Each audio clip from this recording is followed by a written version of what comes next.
business. So I just think that's important. So thank you for sharing. Yeah.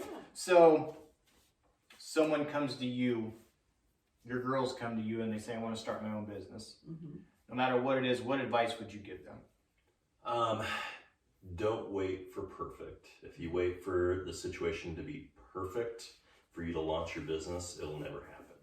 So sometimes you just have to take what you have with where you're at and start. Just getting started is a giant part. Be cautious of debt. Like I said, I started this business with zero debt. In 2008, witnessed about half of the industry just literally fall out. And analyzing that, those with a mountain of debt struggled the hardest. Those without debt were able to push forward. So there's a place for debt, but don't rely on debt.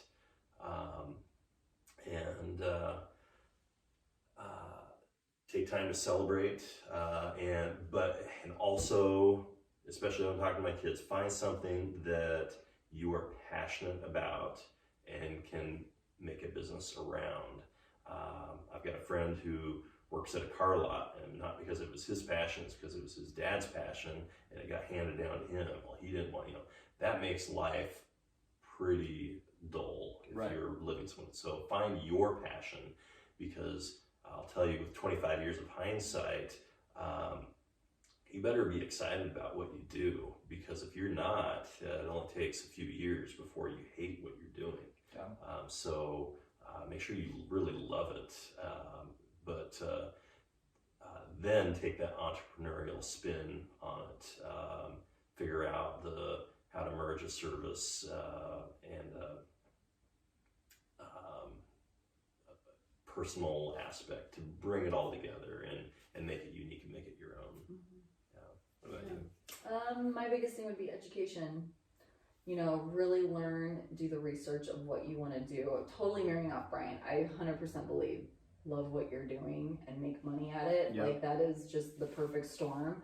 But also, looking back to when I started, a lot of it was the relationships that I had with people, the trust that you build with your friends and your family, and then it goes from there with word of mouth. So building a network of people, like all of us are in our BNI groups, like the clients are going to be what gets you going. Without relationships and people, you don't have a business to start. So I believe, networking, building relationships, having the education of what you're going to do. Also, having no debt has been very, very helpful. None of us have ever had like business debt, operating that way. It's a lot less stressful. And it's like, once you get a little money, it's like, you got to hustle to get more of that to keep going. So that's kind of where I would be. Relationships is a big deal.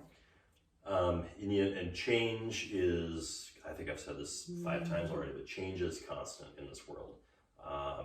Things are never going to be the way they are.